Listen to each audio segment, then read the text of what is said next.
ajouter. Nous rebasculons sur cette fameuse fenêtre que vous commencez à connaître.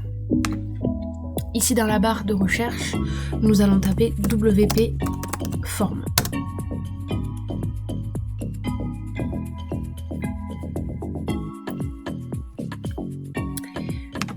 Que vous pouvez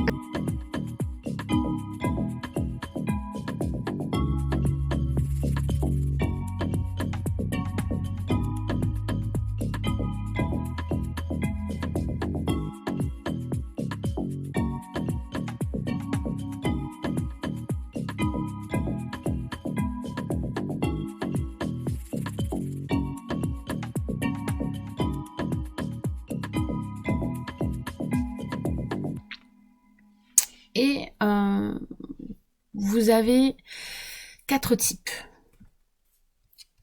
Par exemple, si vous souhaitez que vos clients, vos visiteurs s'inscrivent à la newsletter, bien sûr, nous allons prendre ce type-là. Mais nous partons sur un formulaire vide. Donc, lorsque vous survolez, vous avez le bouton orange, marron, ça dépend, qui s'affiche. Vous avez normalement quelque chose de vide ici à droite. Et vous avez les éléments à gauche en bleu que vous pouvez installer dans votre formulaire. Donc nous allons commencer par la case non. Et c'est un système de drag and drop. Donc vous sélectionnez, vous cliquez et vous glissez à droite. Vous voyez que vous avez prénom et le nom qui sont configurés. Donc le fait d'appeler cette section non, c'est un petit peu redondant. Le but étant de personnaliser à 100% votre formulaire. Donc, lorsque je clique sur mon élément, à gauche, j'ai la configuration de cet élément. Donc, libellé, plutôt identité, par exemple. Et ici, vous cochez bien sûr nécessaire parce que dans un formulaire de contact, si nous n'avons pas le nom ni le prénom du client pour le rappeler, ça va être délicat. Donc nécessaire, obligatoire, oui.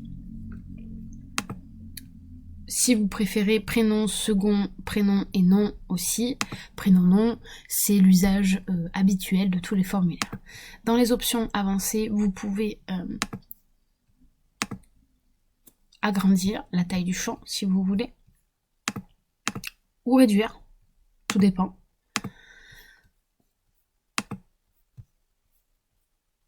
Et ici, c'est du codage, donc on va éviter de se compliquer la vie. Ok, nous retournons dans Ajouter des champs.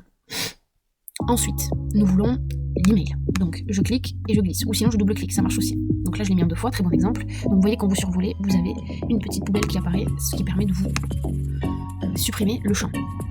Email, on est bon. Ensuite,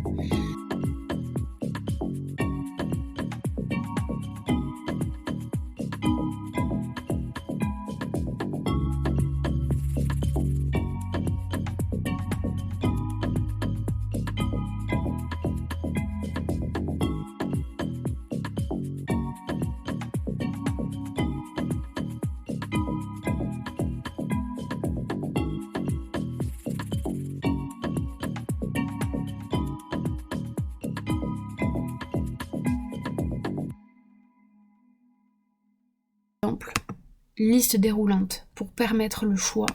En fait, lorsque vous allez cliquer sur votre champ, déjà le libellé, vous allez mettre sujet de votre demande ou type de votre demande, c'est un peu plus parlant. Donc ici, devis par exemple, ici SAV, ou ici info, tout simplement. Et vous allez le rendre obligatoire. Vous, ça va vous permettre, lorsque vous allez recevoir plusieurs réponses, de pouvoir classer qualitativement vos formulaires. Et ensuite, paragraphe, où ici, la personne va librement exprimer son message, sa demande, sa question, avec ses propres mots. Hop. Et vous enregistrez, tout simplement. Lorsque vous avez enregistré, vous pouvez cliquer sur intégration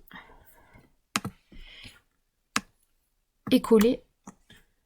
Alors attention, des fois c'est un peu délicat. Copier. Là, ici, vous avez la petite croix pour fermer, pour quitter l'espace de création.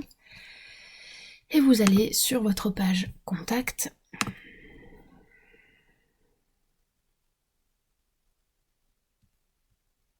Vous ajoutez un bloc. Code court, je rappelle. Et vous mettez à jour. Lorsque vous prévisualisez, cela vous donne votre formulaire de contact. Je rappelle le nom, WP Form avec le petit ourson, c'est un mémo technique, ce qui vous permet de créer un formulaire de contact assez rapide et utilisable.